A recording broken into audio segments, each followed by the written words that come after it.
क्या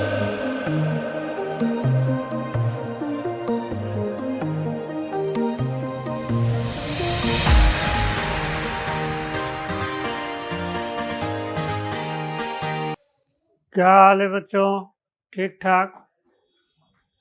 पिछले क्लास में हम लोग पढ़ाए थे न्यूटन्स लॉ ऑफ कूलिंग। उसमें एक सवाल करवाए थे। चलिए एक सवाल और करवाते हैं। A body cools from 60 degree to 50 degree C in 10 minutes. Calculate temperature of body after next 10 minutes.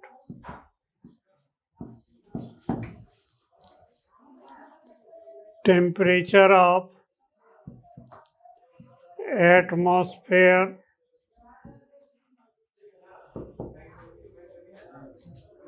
(20 degree C). उम्मीद है बना दोगे। नहीं, पहुंच करके बना के देखो। नहीं बनेगा तो फिर मोबाइल ऑन करना। क्या? चलिए इसको हम लोग कोशिश करते हैं। हम लोग फॉर्मूला पढ़े थे θ1 माइनस θ2 बटे ए सी ए θ1 प्लस θ2 बटे 2 माइनस θ0 बटे एम एस। हम लोग ऐसे सवाल में गाइड किए थे कि जो कांस्टेंट है एक तरफ, वेरिएबल को एक तरफ। अभी देखिए कांस्टेंट कौन कौन है। θ1 माइनस θ2 बटे θ1 प्लस θ2 बटे 2 माइनस θ0। ये CA बटा MS इंटू टी। ये कांस्टेंट गिवन बॉडी है। A constant, M constant, S constant, दोनों में टाइम, दोनों आपका जो है कंडीशन में टाइम क्या है 10 मिनट में, तो टी कांस्टेंट। तो इस तरह से कीजिएगा तो आपको समय कम लगेगा। नहीं, अब पूरे आज़ाद हिंद फौज मतलब पूरे फार्मूला को लेके चलिए तो दिमाग पर बर्डन ज़्यादा होगा और गुना भाग में गलती होने की संभावना बढ़ेगी। तो यहाँ देखिए पहला केस में θ1 θ2 कितना 60 माइनस 50। ये 60 प्लस 50 बटे 2 माइनस 20। θ0 दिया हुआ। अगला बार 50 से कितना आया, मान लीजिए θ3, तो 50 प्लस θ3 बटे 2 माइनस 20। तो ये आपका जो है यहाँ से, तो ये 10 बटे ये 55 मीन होगा। 55 में 20 घटाइएगा तो 45। तो ये आपका जो है 50 माइनस θ3 बटे 50 प्लस θ3 बटे 2 माइनस 20। ये कट जाएगा 2 से, ये 7 से। इधर से इसको इधर ले आइए, 2 से गुना कीजिएगा तो 50 प्लस θ3 माइनस 40। देखो उधर ले जाओगे, ये 2 यहाँ डिवीजन है तो कट जाएगा, तो 50 प्लस थीटा। इसमें 2 डिवीजन नहीं है, तो ये 2 गुना 20 कितना हो जाएगा 40। ये 7 से गुना करोगे तो 350 अब -7 थीटा 3। ठीक, तो ये आपका जो है इसको इधर कर दो, तो ये आपका 8 थीटा 3 हो जाएगा। इधर से 50 में 40 घट जाएगा तो कितना बचेगा 10, और 350 में इधर 340 हो जाएगा, तो थीटा 3 कितना हो जाएगा। तो ये आपका जो है 340/8, तो ये कितना हो जाएगा 8 चौक 32, 2 20, 8 पचे 40, ये 8 चौक 32 हो जाएगा, ये 8 दूनी 16, 4 8 पचे 40, 42.5 डिग्री सी हो जाएगा। तो इसमें देखना चॉइस में अगला 10 मिनट में, तो अगला 10 मिनट में क्या हो जाएगा, मीन टेम्परेचर डिफरेंस घट जाएगा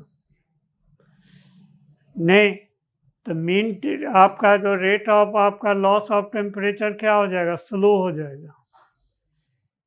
तब अगला 10 मिनट में आपका जो है यहाँ 10 मिनट में 10 डिग्री घट रहा था, अब 10 मिनट में क्या होगा 10 डिग्री से कम घटेगा।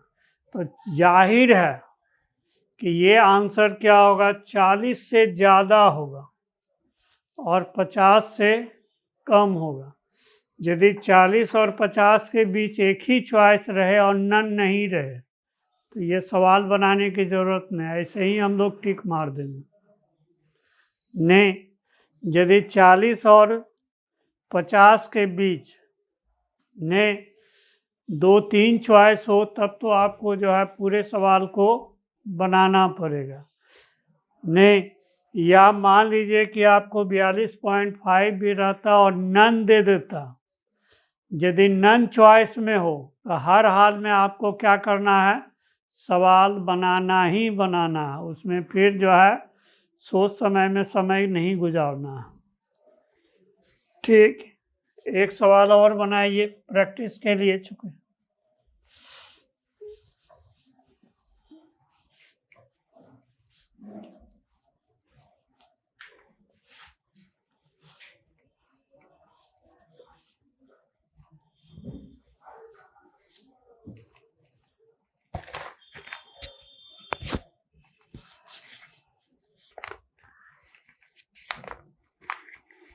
कहता है an iron ball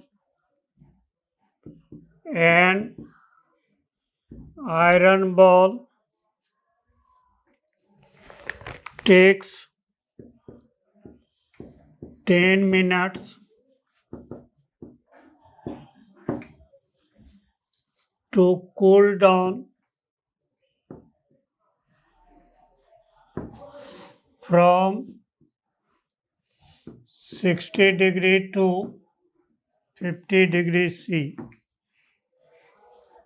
and the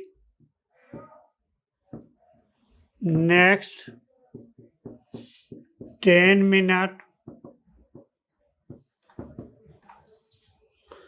becomes 42 degree C. Calculate its temperature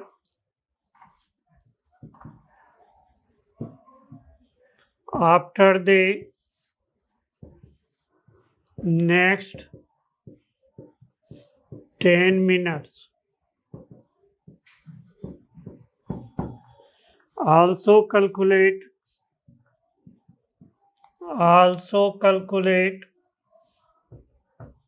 the temperature of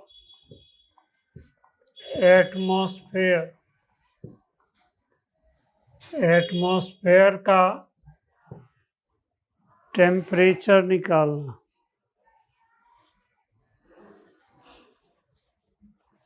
चलो इसको ट्राई करो, धरफड़ा के ट्राई नहीं करना, सोच समझ के कि एक बार ट्राई करें और सवाल बन जाए। ठीक, तो यहाँ देखिए जो है 2 डाटा दिया हुआ, 10 मिनट में जो है 60 से 50 आता है, अगला 10 मिनट में हमारा जो है 42 आता है। ठीक, तो दोनों में टी कांस्टेंट है, तो यहाँ से देखिए जो है θ1 माइनस θ2 बटे θ1 प्लस θ2 बटे 2 माइनस θ0, तो CA/MS इंटू टी, ये क्या है, इतना कांस्टेंट। यही पकड़ना है इस प्रॉब्लम, इस न्यूटन्स लॉ ऑफ कूलिंग। ठीक, कि हम लोग जो है कैलकुलेशन को कितना कंडेंस करके चले। तो यहाँ से देखिए जो है पहला कंडीशन में क्या है, 60 से 50 आया, 60 प्लस 50 बटे 2 माइनस θ0। अब ये 50 माइनस 42, 50 प्लस 42 बटे 2 माइनस θ0। नहीं, अब देखो इस इक्वेशन में एक θ0 ही खाली अननोन है, तो ऑलरेडी आप जिसको जो है सॉल्व कर सकते हो। नहीं, मैं सॉल्व कर दूँ या तुम सॉल्व कर दोगे? नहीं, ऑनलाइन क्लास है, तुम लोग को तो घर में टाइम ही टाइम है, तो सॉल्व कीजिए, इसको सॉल्व कीजिएगा। θ0 आपका कितना आएगा, 10 डिग्री C। ठीक, तुम भी अपना जो है सॉल्व करके चेक कर लेना। ठीक है, अब देखो जो है नेक्स्ट सवाल में, नेक्स्ट सवाल जो है हमारा इसके पहले वाला जो सवाल बनाए थे वही है। तो नेक्स्ट सवाल में आप जो है 50 से कितना आ रहा है, 42। हम लोग यही फॉर्मूला इस्तेमाल कर रहे हैं। नहीं, तो 50 माइनस 42 बटे 50 प्लस 42 बटे 2 माइनस θ0। θ0 की जगह कितना हो गया, 10। फिर देखिए जो है अब 42 से मान लीजिए कहाँ आ गया, θ4 आ गया, तो 42 प्लस θ4 बटे 2 माइनस 10। तो ये एक अब यही θ4 अननोन है। ठीक, तो जाहिर है कि θ4 जो है यहाँ से निकाल लीजिएगा, यहाँ से θ4 निकालिएगा तो ये 35.5 डिग्री C आएगा। ठीक, अपने से भी निकाल के चेक करना। ठीक, चलिए इसी तरह का न्यूटन्स लॉ ऑफ कूलिंग का आपका जो है नीट में सवाल पूछता है। देखो बार बार जो है इस बार भी जो है नीट 2020 आपका टेस्ट हुआ था, तो अपने कोचिंग के तरफ से हम लोग अखबार में मॉडल क्वेश्चन दिया था। मॉडल क्वेश्चन देख के जो है 1-2 लड़के कमेंट किया कि सर इसमें बहुत भारी भारी सवाल नहीं है। नहीं, तो शायद तुम्हारा भी ये गेस होता होगा, बहुत भारी भारी सवाल मीन्स जो है 1 मिनट में नहीं बने। तो वैसा सवाल ये 2 से लेके 5 रहता है, और 40 गो सवाल जो है कॉमन रहता है। तो बच्चा 40 के पीछे नहीं भागता और 5 के पीछे भागता, वो भी 5 में से बनेगा कि नहीं बनेगा राम जाने। इसे लेके 40 के पीछे भागिएगा, रिजल्ट हो जाएगा। अब 5 के पीछे भागिएगा तो उधर हल्का हल्का सवाल में भी लड़का गड़बड़ा देता है। इसीलिए कि जो है नीट में जोश के साथ साथ होश का भी होना बहुत ज़रूरी है, ये नहीं कि जोश में होश खो दें। आइए हम लोग बात करें रेडिएशन पर। हम लोग फिर सवाल में लौट के आएंगे, ने थोड़ा हम लोग थ्योरी भी बढ़ा लें।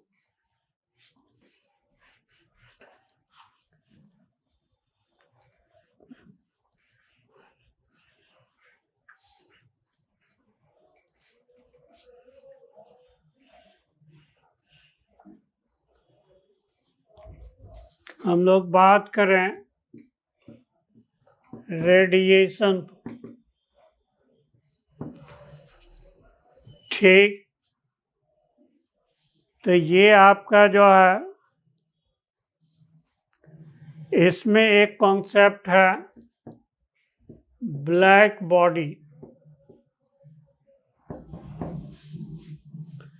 ये हमारा एक हाइपोथेटिकल बॉडी है।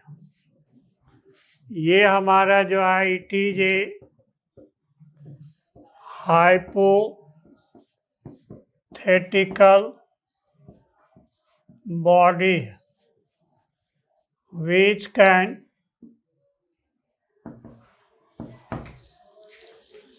absorb all radiation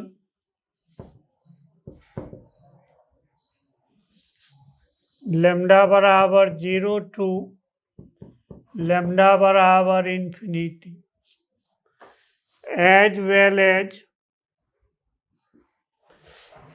it receives all radiating energy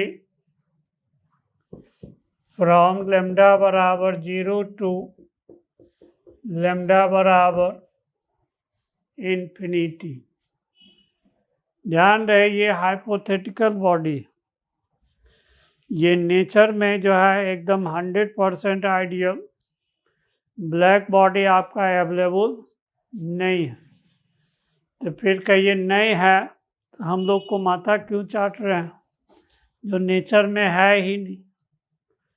तो माथा चाटने की नहीं है, ये आइडियल है ने। जैसे गॉड, ह्यूमन बीइंग, क्या अंतर है? God is a ideal person ने।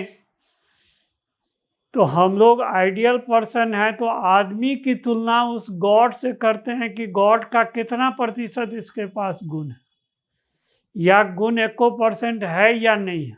तो वो हमारा एक आइडियल है, जिससे कि हम लोग उस जो है जनरल बॉडी का हम लोग प्रॉपर्टी को कंपेयर करके देखते हैं कि इसमें आइडियल आपका ब्लैक बॉडी का कितना % गुण है। जैसे हम लोग जो है काइनेटिक थ्योरी ऑफ गैसेस में पढ़े थे पोस्टुलेट्स अबाउट आपका जो है आइडियल गैस, तो वहाँ भी आइडियल गैस नेचर में अवेलेबल नहीं है नहीं, लेकिन जो गैस अवेलेबल है वो आइडियल गैस से कितना तालमेल खाता है ने, उससे उस गैस का हम लोग जो है नेचर का चर्चा करते हैं।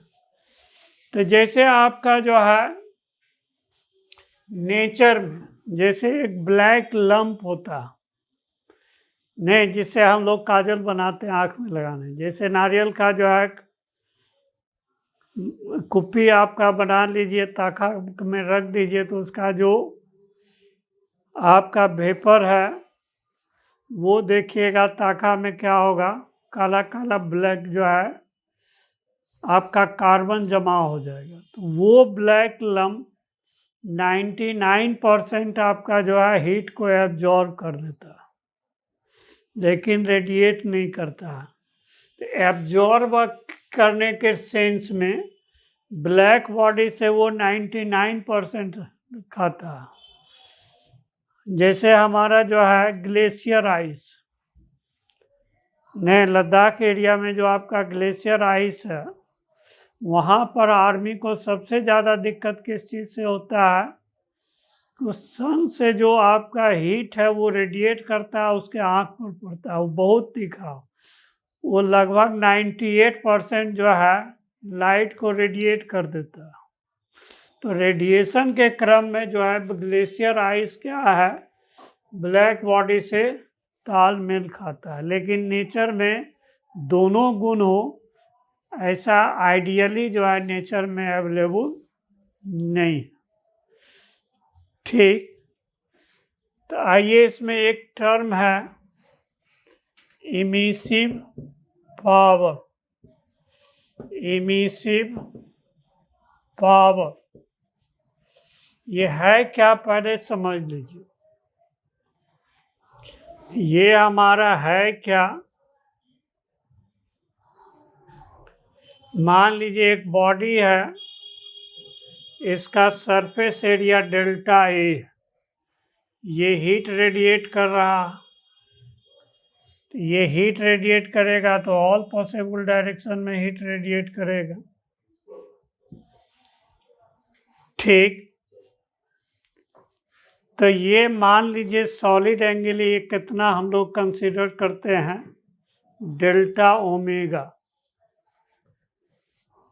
तो इमिसिव पावर को हम लोग डिफाइन करते हैं, इट इज डिफाइंड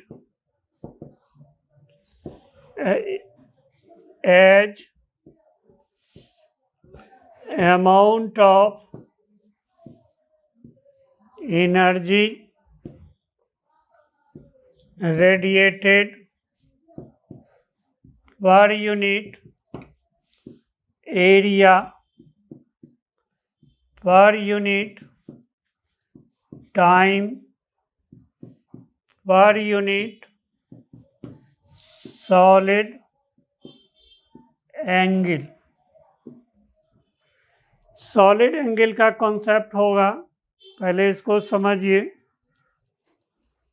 नहीं, जैसे देखिएगा मार्केट में चिड़िया बादाम जो है या चना जो है सिलिंड्रिकल आपका जो है ठोंगा में देगा, इतना पतला रहता है कि उसमें कम से कम चना आ गया, और उसी को फैला दीजिएगा तो उतना ही चना देखिएगा आधा हाइट पर आ जाएगा। तो ये जो है हमारा, ठीक,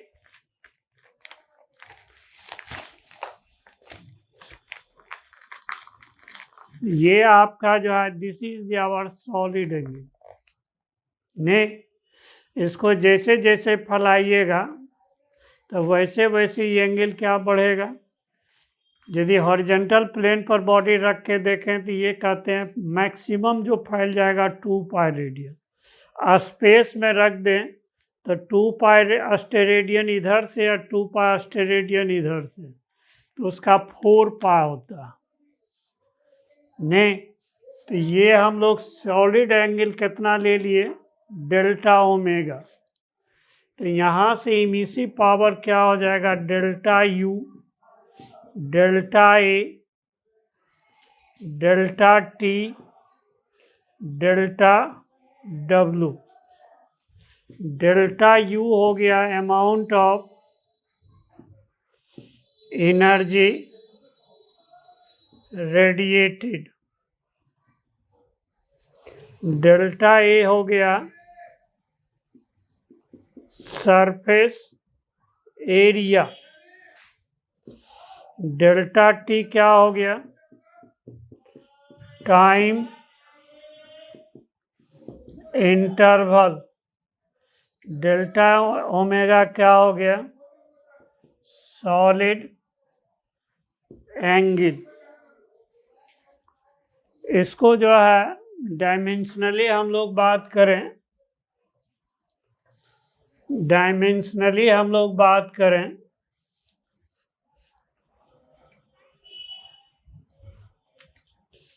तो ये आपका जो है M1L2 T-2 एनर्जी का हो गया, एरिया L2 टाइम t1, ये सॉलिड एंगल डायमेंशन लेस होता है, तो ये हमारा m1L0 t-3, ये डायमेंशन हो गया इमिसिव पावर का। फिर देखिए SI यूनिट हम लोग लेंगे, तो ये हमारा जूल पर सेकंड पर मीटर स्क्वायर पर रेडियन।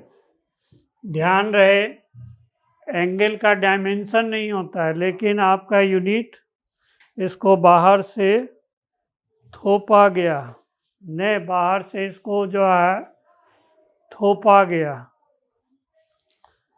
तो ये आपका देखिए जो है, यदि जूल को हम लोग सेकंड के साथ कर दें, वाट पर मीटर पर रेडियन, इमिसिव पावर होगी। अब आइए हम लोग बात करें एब्जॉर्प्टिव पावर। एक हमारा जो है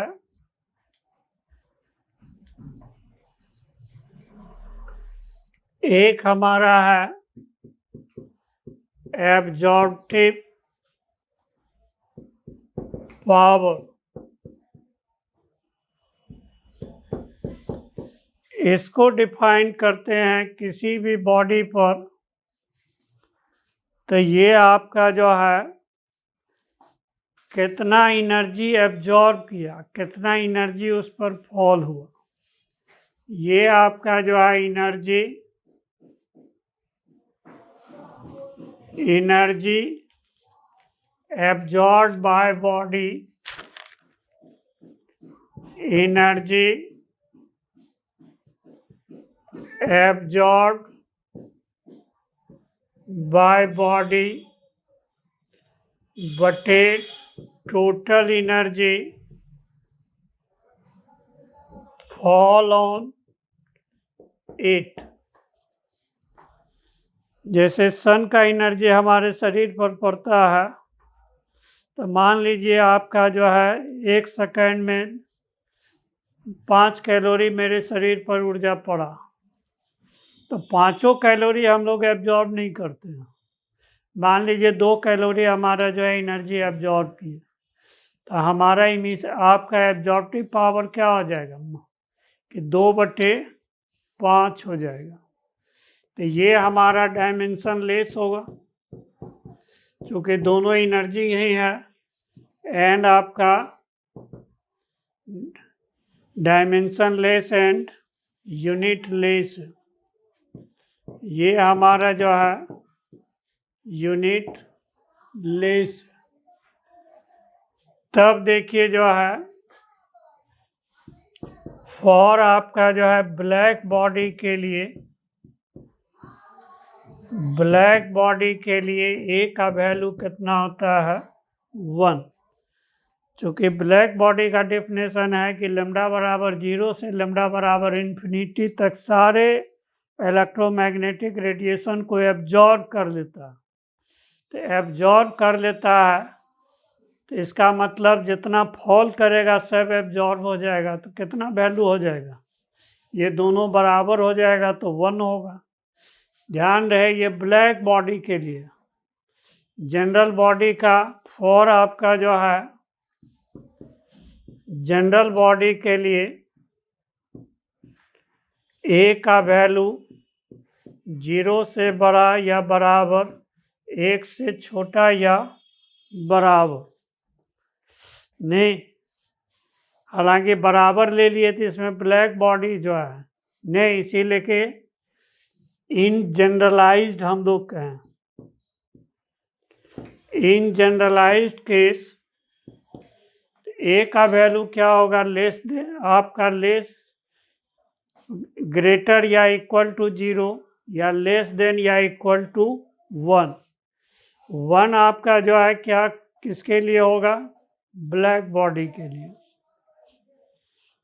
अब देखिए जो है एक हमारा है किरचॉफ्स लॉ, एक हमारा है Kirchhoff's law.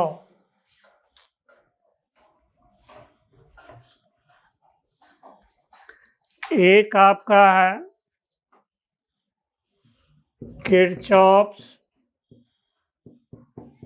Law. Kirchhoff's law का कहना है ठीक, अकॉर्डिंग टू किरचॉफ्स लॉ, ध्यान रहे किरचॉफ्स लॉ आप जो है करंट इलेक्ट्रिसिटी में भी पढ़िएगा, नहीं वो अलग चीज़ है और ये अलग चीज़ है। इसका कहना है ई बॉडी बटे आपका जो है ए बॉडी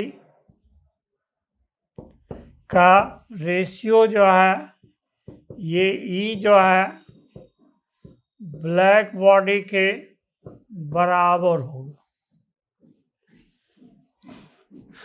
किसी भी बॉडी का इमिसिव पावर और एब्जॉर्प्टिव पावर का रेशियो ये हमारा ई के बराबर होगा। यदि हम लोग बॉडी को ब्लैक बॉडी मान लें तो ए का वैल्यू कितना हो जाएगा 1, तो 1 हो जाएगा तो ई बराबर क्या होगा, दोनों साइड ही हो जाएगा। इसका मतलब हमारा जो है रूल्स सही है। तो ये मोर और लेस ये हमारा क्या है, मोर और लेस ब्लैक बॉडी के लिए क्या है, कांस्टेंट।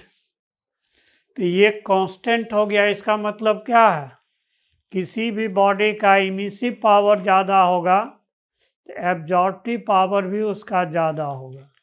इमिसिव पावर कम होगा तो एब्जॉर्प्टिव पावर भी कम होगा। तो हमारा दिस आपका जो है लॉ जो है states that higher the emissive power, higher the emissive power of a body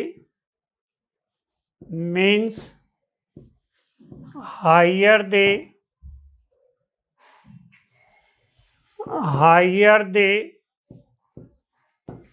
absorptive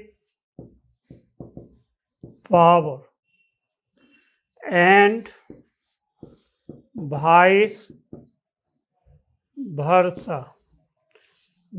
वर्सा बोले तो हायर के जगह लोअर लगा दिए, लोअर दी इमिसिव पावर मीन्स आपका लोअर दी एब्जॉर्प्टिव पावर। नहीं ठीक, इस लॉ में कुछ है नहीं, इसको ध्यान में रखना है। नहीं, आइए आगे एक लॉ है स्टीफन बोल्जमान लॉ। एक हम लोग को पढ़ना है स्टीफन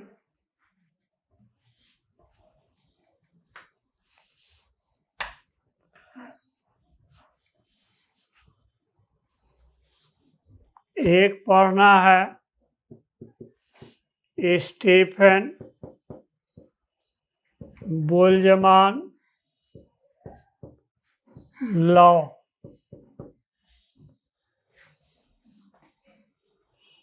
तो ये देखिए जो है when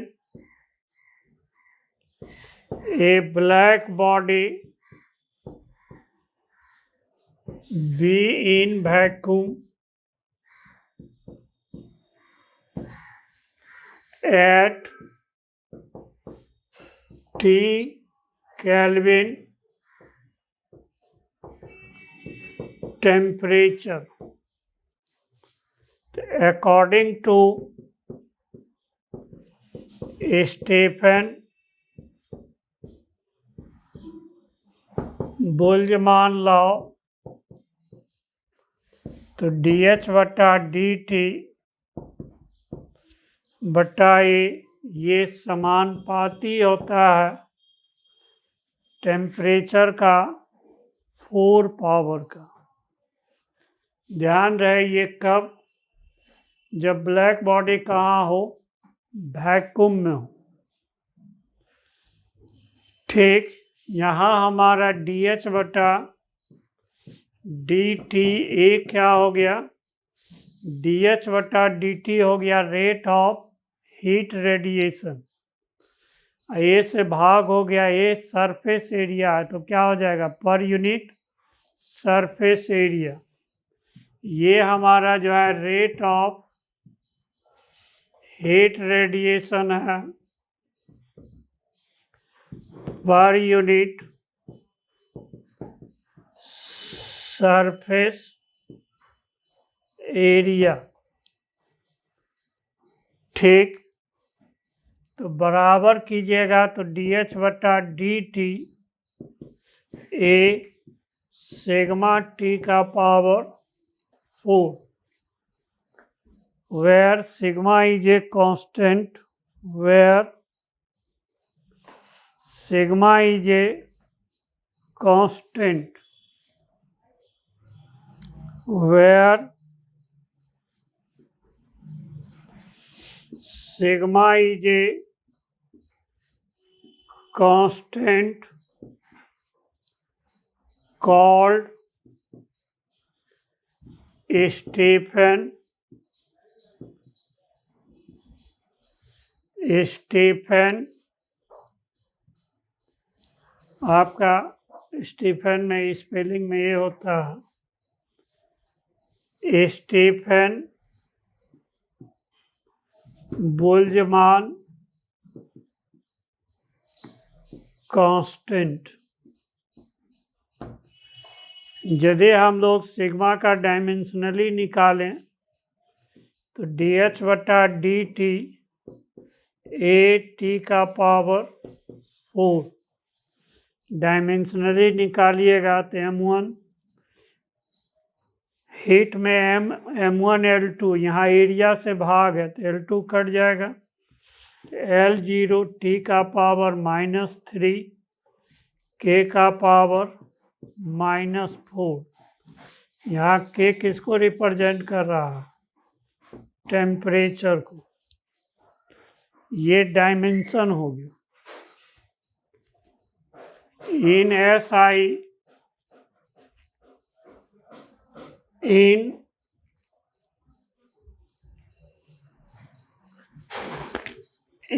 SI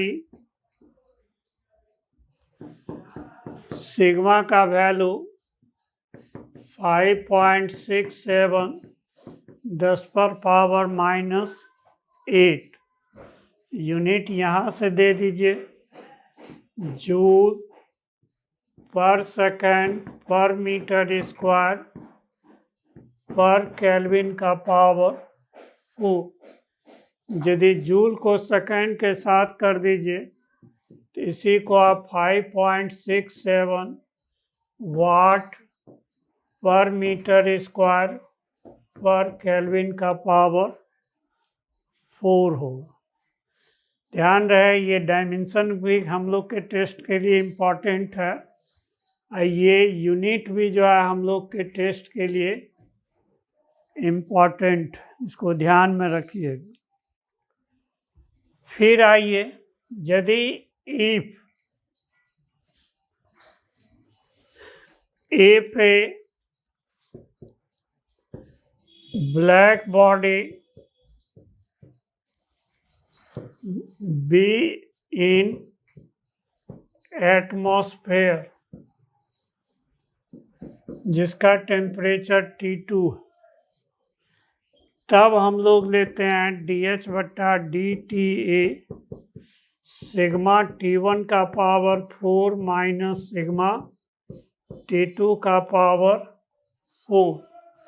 इतना T1 टेम्परेचर पर रेडिएट करेगा और एटमॉस्फेयर का टेम्परेचर T2 है, तो इतना आपका जो है rate of heat radiation per unit area absorb करेगा।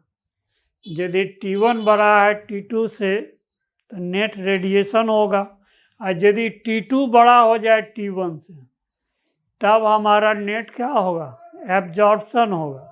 नेचर से हीट ज़्यादा एब्जॉर्ब करेगा, जैसे गर्मी के दिन में होता नहीं। आप ठंडा पानी को रख दीजिए आपका गर्मी के दिन में ओपन बर्तन में, तो हमारा एब्जॉर्ब ज़्यादा करता है और रेडिएट क्या करता है, कम करता है।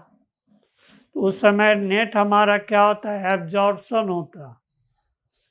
तो इसी को आप सिग्मा कॉमन ले लीजिएगा, तो T1 का पावर 4 माइनस T2 का पावर 4 हो जाएगा।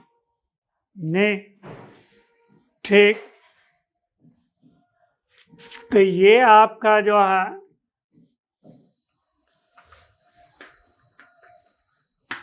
एफ आपका जो है general body be in atmosphere, तब हम लोग क्या लेते हैं, DH/dt ए।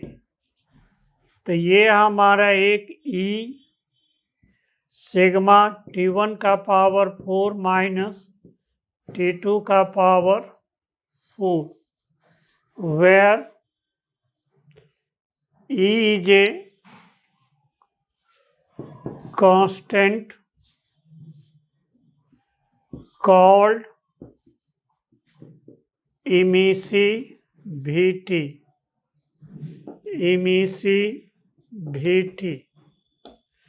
ई का वैल्यू जो है 0 से बड़ा या बराबर, ये 1 से छोटा या ब्लैक बॉडी होगा तो 1 होगा, और जो बिल्कुल ब्लैंक लंप के तरह होगा तो उसका ई का वैल्यू क्या होगा, खाली एब्जॉर्ब करेगा और रेडिएट नहीं करेगा। ठीक। तो ये हमारा जो है क्या हो गया, स्टीफन बोल्ट्जमान आपका जो है। इसी में कह दें इफ जनरल बॉडी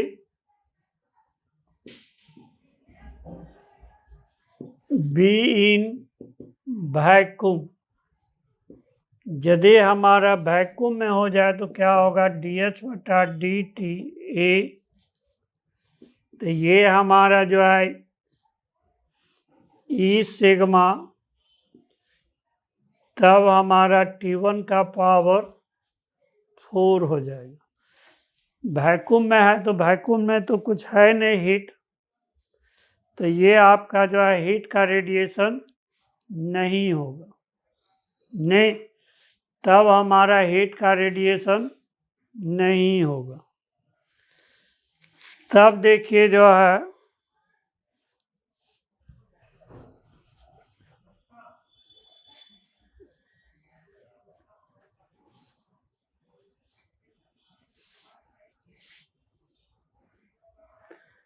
आई,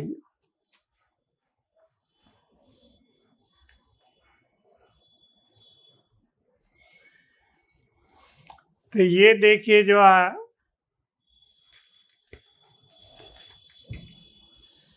एक सवाल हम लोग बनाए नहीं, there are 2 bodies, 2 black bodies having radius 5 centimeter and 10 centimeter and temperature 27 degrees C and 227 degrees C. Both are kept in vacuum. Calculate ratio of heat radiation. तब हम लोग को जो है रेशियो ऑफ हीट रेडिएशन निकालना। ध्यान रहे rate of, यहाँ पर वर्ड पर ध्यान दीजिएगा, रेशियो ऑफ हीट रेडिएशन, यहाँ पर यूनिट एरिया नहीं है। तो हमारा क्या हो जाएगा, DH/dt आपका सिग्मा ए टी का पावर 4। ठीक, तो ये हमारा सिग्मा 4πr² टी का पावर 4। तब हमारा DH/dt समानुपाती हो जाएगा r² टी का पावर 4 का।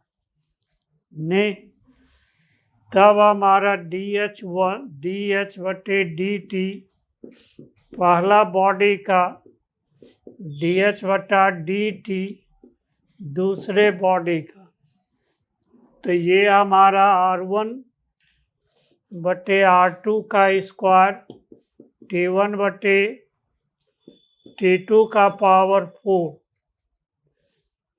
तो ये 5 सेंटीमीटर 5/10 का स्क्वायर, ये हमारा कितना हो जाएगा 300।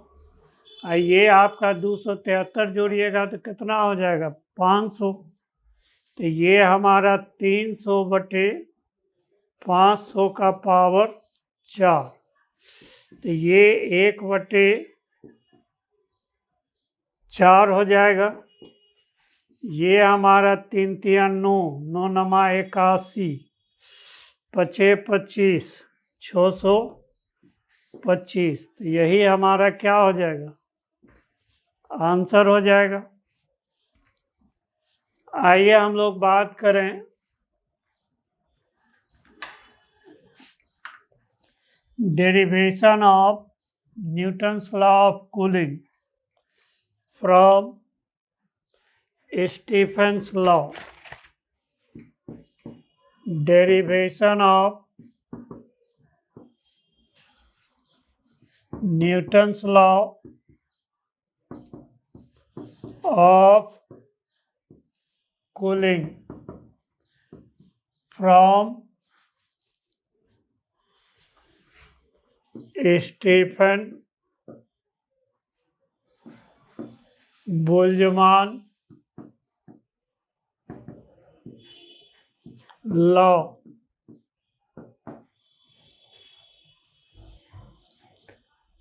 तो ये देखिए जो है DH/dt according to Stephen Boltzmann law। तो ये हमारा जो है E सिग्मा T1 का पावर 4 माइनस T2 का पावर 4, या DH/dt EA सिग्मा T1 का स्क्वायर प्लस T2 का स्क्वायर, T1 का स्क्वायर माइनस T2 का स्क्वायर लिख सकते हैं।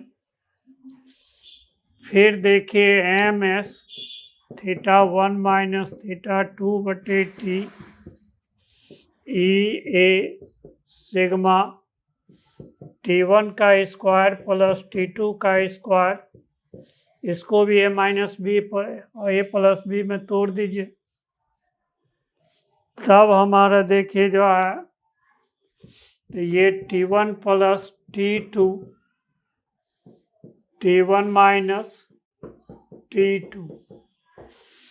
अब जो है न्यूटन्स लॉ ऑफ कूलिंग का एक अपना सीमा, Newton's law of cooling follows best when temperature difference of body and atmosphere